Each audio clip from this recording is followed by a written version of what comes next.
There's no business like show business. From actors, writers, directors, and behind-the-scenes crew, everyone loves being part of The Biz, and everybody loves those Hollywood stories. My name is Bob McCullough. I'm married to Suzanne Herrera McCullough, and between the two of us, we've got over 200 hours writing, producing, directing, or acting in some of the most classic television series and movies of all time. We've had pretty high-profile careers working with a wide range of celebrity talent and helping beginners get their start in the business, so people have always told us we should write a book. Well, we think getting our story out this way could be a lot more fun, so let's jump in. Chicken joke! I'm Mrs. Cleaver. From Television City in Hollywood. Boy, the way Glenn Miller plays.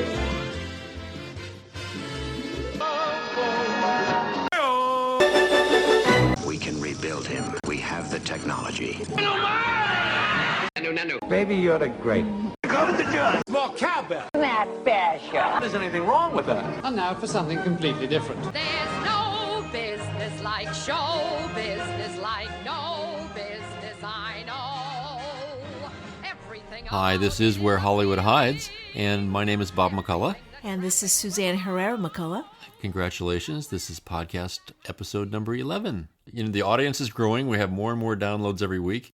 Getting some terrific response. Lots of people are actually signing up on our website at wherehollywoodhides.com, and where you see all the show notes, lots of links to great products at Amazon relating to what we're talking about. Kind of a fun website. So we're inside our lovely house, and it's the most spectacular day, and this is how dedicated we are. We're going to do a podcast. It's a day that you need to be out. It seems like most days we sit down to record, to do a podcast, it's like paradise outside. It's a constant reminder why we're here in Santa Barbara. Where Hollywood hides. That's right. So today we're going to be talking a lot about you, aren't we?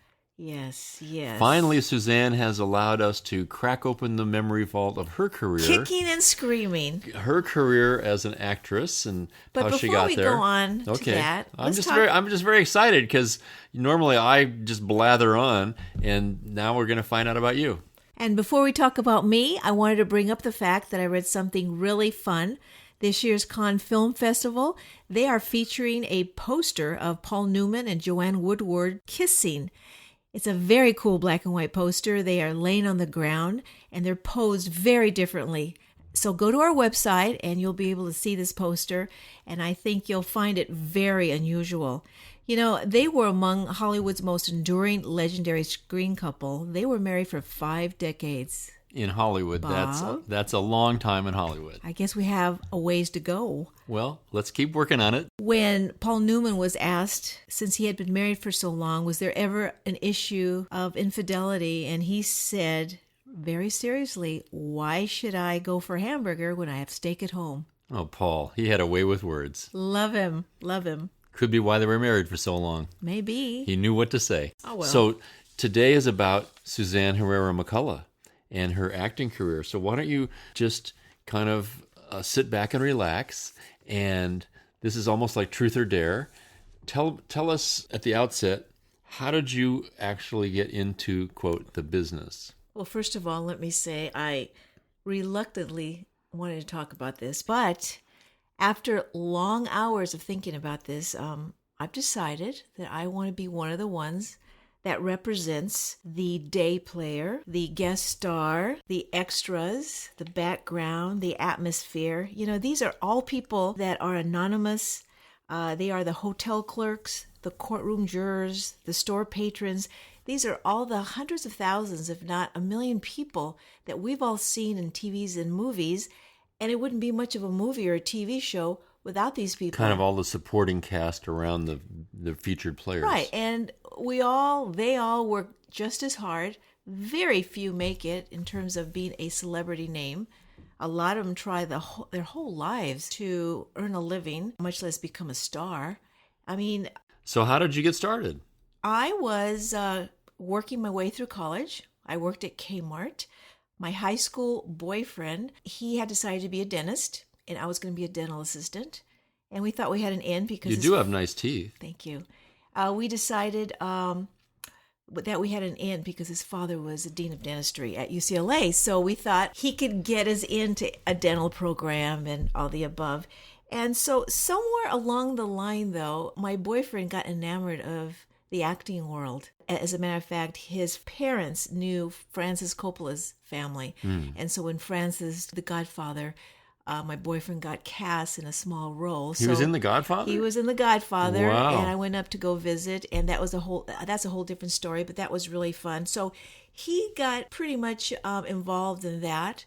So I decided to change my major to psychology. I was a psych major. You were a psych major? Right. I want to be a social worker. Oh my God, I never knew that. Well, I was at Kmart working my way through school. I made a very good friend, Pam, and Pam's dad was the president of the credit union at Universal Studios, which was across the street from the lot.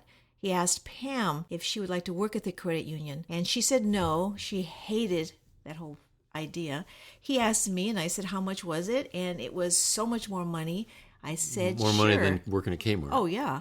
So I went for the interview. I got the interview.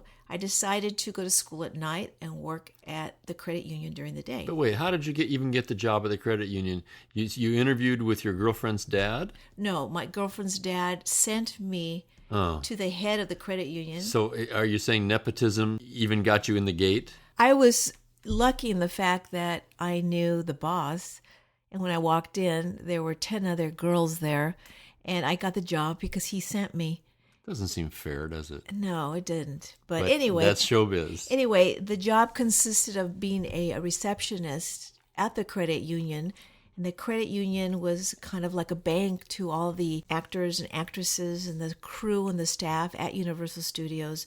So I got to see almost everybody working on the lot. So you got to see all the actors and the producers and directors and everybody that used the credit union on the Universal lot. Yes, and it was a lot of fun. And I was going to school at night. And 6 months into the job, a set decorator on one of the TV shows comes up to me and says, you know, you have really nice hair, and I'm decorating a set. And he said that this scene was set in a salon, and they needed pictures of hair, and he would love to photograph my hair. He was hitting on you. No, he wasn't. He was really serious. So during one lunchtime, we went out to the North Hollywood Park. It was across the street from Universal Studios, and he photographed me for an hour, and it was a lot of fun. And then the next week, he gave me some copies of the pictures, just of hair, and he gave me a check. It was a nice check. It was a whole week's worth of my paycheck. And he said something very exciting and interesting to me. He said that I should really think about being in front of the camera. That was like, whoa. So I already had a boyfriend in the acting world, and I was around actors, and that was kind of a fun thing to hear. As time went on, I made friends across the lot, and a friend of mine her name was Sandy, worked in the production department. She was the head secretary, and she said, you should come over and work in the production department. And that was across the street. That was actually on the studio lot. Right. So I met her boss. Her boss said, go to Human Resources and go take a typing test, and you can start work on Monday. So I went and I took the typing test, and I failed miserably. I think it was something like, well, you would probably know this. I think 60 words a minute is kind of average. Well, it's average for a professional secretary, Right. Sure. I don't think I even made 20 words an hour. A minute, 20. I mean, I have to. 20 words an hour would be more like it. I have to tell you, it still stresses me out when I think about it. Because when they gave me my results, it was so depressing because I knew I wouldn't get the job. So you saw that job evaporating. Exactly. And next day, Sandy says, hey, you got the job. I said, how can I get the job? I don't even know how to type. And this job in those days was you would type up a production report. And that's what the crew the next day would go on, the time and who reported where and locations and stuff. So anyway, I got that job, and I worked for a number of assistant directors and production managers. Let me ask you a question. Sure. You couldn't type. You failed the typing test. Why did you get that job? Well, I was lucky. Why were you so lucky? I think because they thought I was nice. I think it's because you had long legs and wore miniskirts. Hot pants. Is that okay? Hot pants. Hot pants was in. Hot pants. I do remember a particular Betty Boop T-shirt you used to wear. Yeah, I liked Betty Boop. Okay.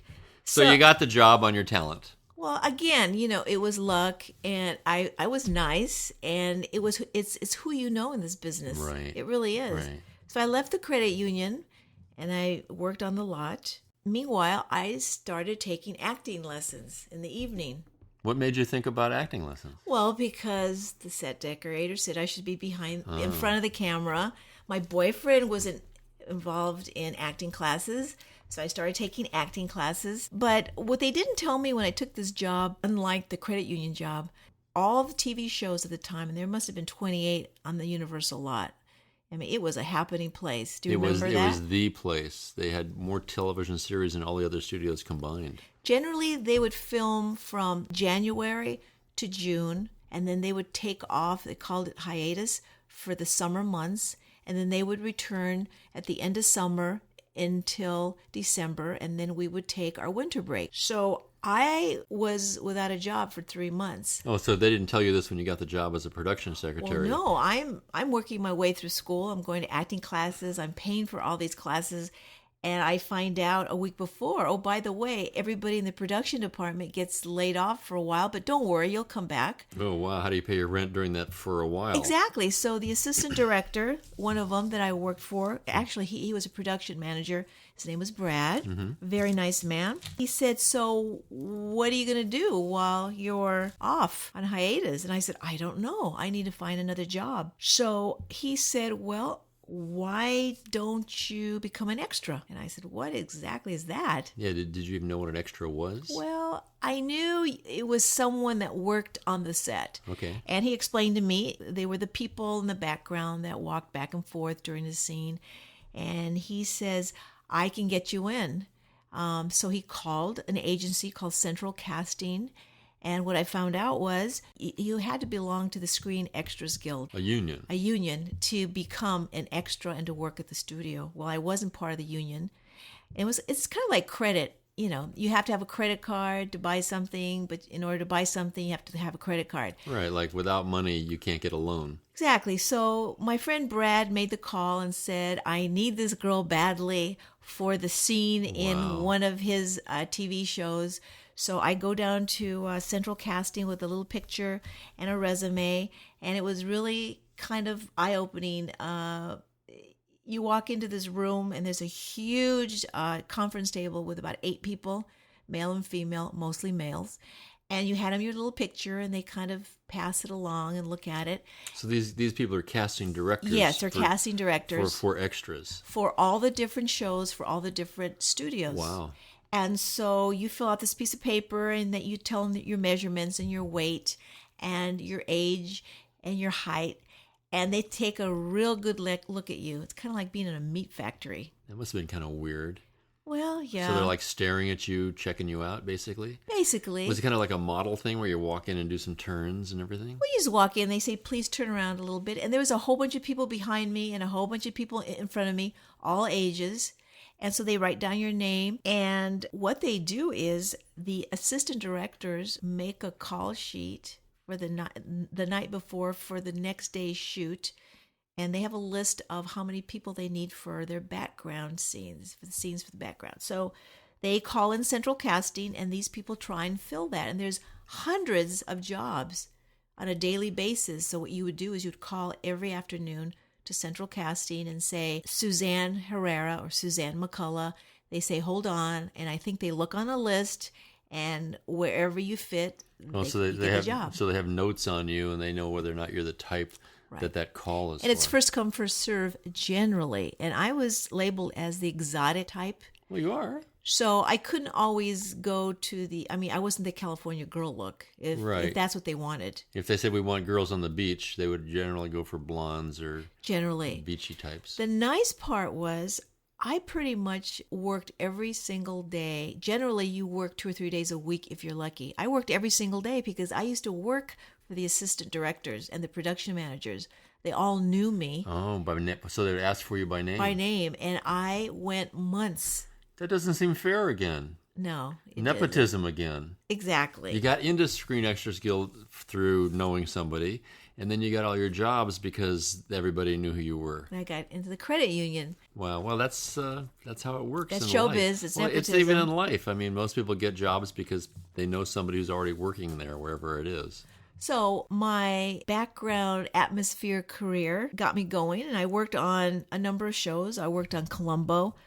Peter Falk, who was a star. So what was that like? Well, it was pretty much, Peter Falk was pretty much how you saw him. He was out there. He was a So that wasn't an act. That's kind of the way he was. He talked and acted like that. Okay, Yeah, right. he seemed like a nice man. Chips, remember Chips? With Eric Estrada. A story about two CHPs, I Yeah, think. yeah. Eric Estrada, my dad thought I should date him because he was Hispanic. Did you date him? Maybe. Hello. Then I worked on Dallas, Larry Hagman. Oh, cool. And he was a very nice man, and that was a really fun show to work on. Welcome Back, Kotter. Well, I got to see John Travolta. John Travolta, that's right. He was cute. So were you like a student in the classroom, or what kind of thing did you play in that? I was a student. Uh-huh. And he was really cute. John Travolta looked like a star even then. He was tall and just really cute. That was his breakout, yeah. And then I worked on Emergency. Remember Randy Mantooth? There was a whole bunch of guys in fire trucks. But yeah. Randy Mantooth was a big deal at Universal because he yeah. was of Indian descent. Oh, really? Like I didn't know that. Mantooth. Oh, okay. You know, Is he that was an an Indian Indian. name? Okay, Yeah. all right. So they made a big deal about that. Then $6 Million Man. I think I worked on that show before I even knew you. Rockford Files. James Garner, a real nice, handsome gentleman. He was great. Did he have much interaction with the extras, the non-speaking Most of the people? actors on the shows here, they were pretty friendly. So like on a show like Rockford Files, tell me a little bit about what that would be like. You'd show up for work and they would tell you what? I mean, did you get wardrobe? Did you have to bring your own clothing? Well, sometimes you brought your own wardrobe. Sometimes you went the day before to be fitted, and you would get paid for that. You would show up generally at between 6 and 7. That's your call. You would sit in a makeup chair, and you would have makeup put on, and then you would be told where to stand or where to walk. A lot of it was a lot of standing around. So your very first time, you probably didn't know anything. Did the assistant directors tell you, turn here, go here, cross here, walk this way? I mean, you could be bumping into furniture or bumping into the star or something. I was a natural follower. Oh, okay. I showed up. Of course, I knew all the assistant directors. They were so nice. They were very happy to see me. And I pretty much hung around, and they said, okay, everybody over here. And it was just, basically, it's a group setting. Uh-huh. If you're a patron at a restaurant, you're sitting down, and they say, okay, you're drinking coffee, and roll it. And then the actors do their thing. You're in the background. So, I have a question for you. So, extras and background people who are sitting in a restaurant scene, for example, and you're eating food. Are you actually eating the food? Heck yes. Yeah. Okay. Okay. Some of the times they may say, pretend to eat the food, please, because we cannot keep replacing it. Uh-huh. But sometimes if there's a close-up of the main actor and you're directly behind him, you really do have to look like you're eating food. God. So there have been many a times when you used to eat food that was god-awful. And but that was fun. That was a lot of fun. My best memory of food, though, is craft service, where they have all the food, they have breakfast for you, snacks, and you could eat all day, and it was free. Yeah, like cold cuts and sandwiches and stuff. Yeah, studios are very generous with their food. I wonder if they are nowadays because of the economy. Well, I think it has to do with labor laws. You have to give people 15-minute breaks every 4 hours, and they don't want people leaving the set to go to the snack bar on the lot or anything. They want to keep you close by, so it's cheaper and it's easier to control people if the food is right there. Then I worked on Quincy with Jack Klugman. Well, how was that? He was grumpy. Really? So he was just like the character. I guess, yeah, he was really grumpy. I remember that. And then I worked on Kojak. Oh Telly my God. Savalas. Oh my God. The bald guy, yeah. When I walked on the set, one of the assistant directors said to me, I want to talk to you for a minute. And he said, I want to give you some advice. If Telly Savalas asks you to come into his trailer for a cup of coffee, do not go. Why? Well, I heard Maybe you could get a better acting part. the words oral sex. Oh, really? He was famous for asking young women for oral sex. Wow. I'm sure he wasn't the only one, in those days. But he's the one they warned you about. Yeah. But in those days, it's not like how it is now. nobody was suing anybody in those days, and Right. young women were pretty much exposed to a lot of stuff in that era. So it's like you're almost victimized by some of these well, you people. could be. Yeah. So when he asked, I mean, the first day he comes around. Who loves you, baby? And that was his line, right? Yes. And he says, you want a Coke? You want a drink or something? And everybody's looking at me like, oh my God, God, don't. But I didn't. Okay. So he and was... you were young. Yeah, early 20s, early 20s. Worked on Wonder Woman. Wonder Woman, Linda Carter. Right. Tell us about that. That was a very big hit. Huge. And so one afternoon I get a call from Central Casting, and they asked me if I would like to work on Wonder Woman on a daily basis. And I went, well, sure. So they said to appear on the set the following morning. That means like a steady job. You don't have to call in and right, stuff. as an extra. But I knew this. She had a double. I knew that. Double is somebody who stands under the hot lights that looks almost like her while they position the lighting for her. Yeah, but you really look like her. But kind of. I think we were the same height, and she had dark hair. Right. And I knew that it was not her stunt double, because you have to be a real. You're not gonna fake that like the typing test. No, I couldn't do that. Right. So I was curious as to why they wanted me there, and I appeared there, and they started to dress me up like Wonder Woman. In the Wonder Woman outfit with the belt and the headband and everything? Right. Cool. And like a Halloween costume. Yeah, it looked pretty good. Uh-huh. And what I understood was they, a few times a week, wanted to photograph me from behind. Oh, I get it. You look better from behind than Wonder Woman You did. know, I'm not sure exactly what the reason was. Oh, she was too busy to do those shots? Maybe. And I didn't ask. And I never met Linda Carter. I did see her on the lot. She was really beautiful. I'll bet they kept you away from her because they didn't want her to know that you were shooting her body shots. So some of the times when she would run off, it was me. Well, you're a good runner. You're coordinated. Yeah, I am. You would look good.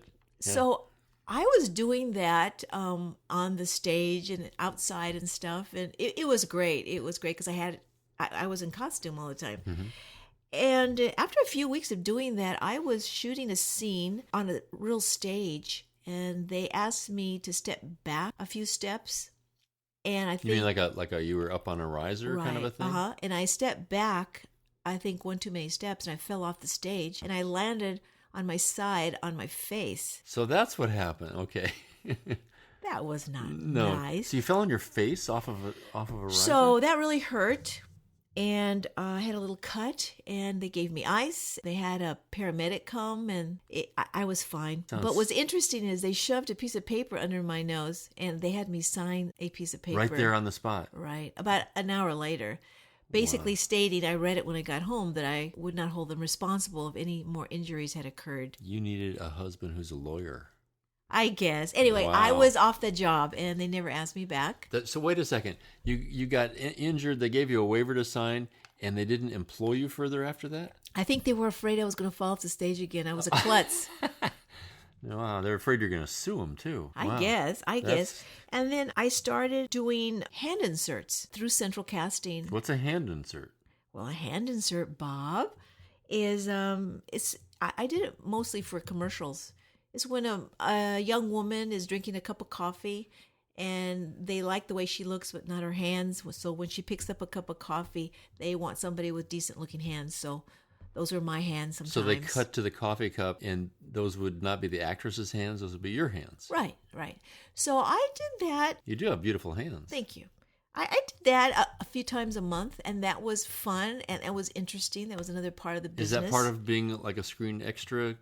Yes, but it paid a lot more, especially if you're on a commercial. So I continued taking my acting classes, and then I get a call, and they asked me if I'd like to be a lava girl. Oh, on Fantasy Island. Right. And what it was a bunch of girls. There were 8 girls that would go out to the airport to greet the guests that were coming to Paradise. The plane. Yes. So did you meet Ricardo Montalban? Very handsome. And how about the little guy, Hervé Villachez, I think was his name. Oh my God, that guy was something else. He was very small. Very small. And again, I was warned about him. Was he another, like, Telly Savalas? Well, he just couldn't keep his hands off the girls. Really? He was just manhandling all of us all the time. And again, in those days, That's a little creepy. it's creepy, but in those days, he got away with it. You could not get away with that now. There's no way. The rumor I heard years ago was that Tattoo was his name, the character name. He always carried a huge pistol, a gun. He had the Dirty Harry gun. Is that true? He did have a gun, but we were told there were no bullets in it. Oh, great. But who knows? That's not what, yeah. But who knows? Yeah. So what was interesting for me on Fantasy Island was we were dressed in like Hawaiian sarongs and a bathing suit top with a big flower in our hair, and we were all the exotic looking Hawaiian types. I have a picture of you in that outfit. I'll put that on the website. Oh boy, I can't wait. And I was on the job, and what was good about this job is it was for every day that the show was shooting. So you had a full-time job until the show stopped shooting. Another regular gig where you don't have to call into central casting every day? So I walked into a whole group of new girls that had been there for quite a while. I think the girl I was replacing got pregnant. That's what I heard. Mm-hmm. So she could no longer work. And a week into the job, the producer comes up to all of us and says that there is a line for a Lava Lava girl in the script. You mean some speaking part? Speaking, right. And he asked us if any of us had an SAG card, Screen Actors Guild card, where you can actually because you guys were all Screen Extras Guild members. Okay. And none of us had. So he said, okay. So the next day, he said, well, the director has decided to use one of you girls instead of hiring an actress to play a Lava Lava girl. And they picked me. Just like that? They said... There were no tryouts or anything? No. They didn't line all the Lava Lava girls up and say, okay, read the dialogue? No. Oh, the director liked you. And no, I wasn't having sex. But somebody... I wasn't sleeping with him. You were picked out of a group of 6 other very attractive brunettes? I was lucky. Again, I was lucky. You're a little too lucky, maybe. Well, I went from being ecstatic and happy to realizing when I looked at the rest of the Lava Lava girls, they hated me because I got the break of the year that they were all waiting for. Well, it's so hard to get in Screen Actors Guild. Again, it's like having credit, you have to have a job to get into SAG. So I had the line. In fact, it was 3 lines. It was under Baby Marathon in Fantasy Island, it was called. And they gave me the line, and then I remember joining the Screen Actors Guild was quite hefty. Expensive. Right, but I had the money tucked away, and so I became a real actor. Just like that.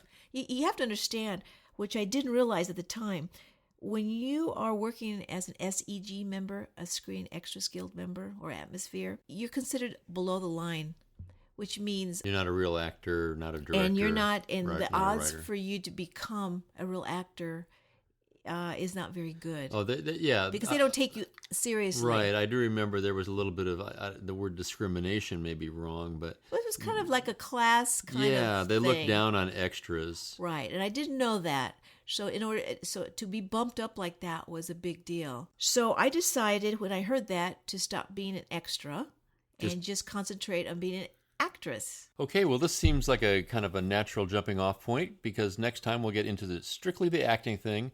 I want to hear all your dialogue and your performances, okay? Well, don't hold your breath. This is kind of stressful. It is. Talking about yourself. It's fun for me. I love hearing about it. I don't have the stories you do, but anyway, no, I will do my best. I don't have any stories about somebody wanting to photograph my hair. Well, that was odd, wasn't it? Yeah. Anyway, today's podcast is brought to you by Audible.com. If you go to our website at wherehollywoodhides.com, you'll see in the upper right-hand corner of every page a little kind of an icon link. If you click on that, you'll get a free audiobook download from audibletrial.com/wherehollywoodhides. They have over 100,000 titles to choose from. Any book you can think of, you can get on, like books on tape. Now you can get them as a digital download for your iPhone, your Android, Kindle, MP3 player, whatever. Burn it onto a CD. But the point is, these things are worth about $15 a piece, and you get one for free just for clicking on that link. So just encourage all of our listeners to do that because it's kind of a fun value. So next time, all about acting. This is Bob McCullough. And Suzanne Herrera McCullough. From Where Hollywood Hides. Bye. From Chilicothe's and Paducahs with their bazookas to get their names up in lights. All armed with photos from local lights. Hooray for Hollywood. You have no way of knowing who'll be good. Maybe you'll be another Papa Dion, your name in neon. If you get lucky, you could. Yes, buddy, you'll arrive if you can top his 5. Hooray for Hollywood. Hooray for Hollywood.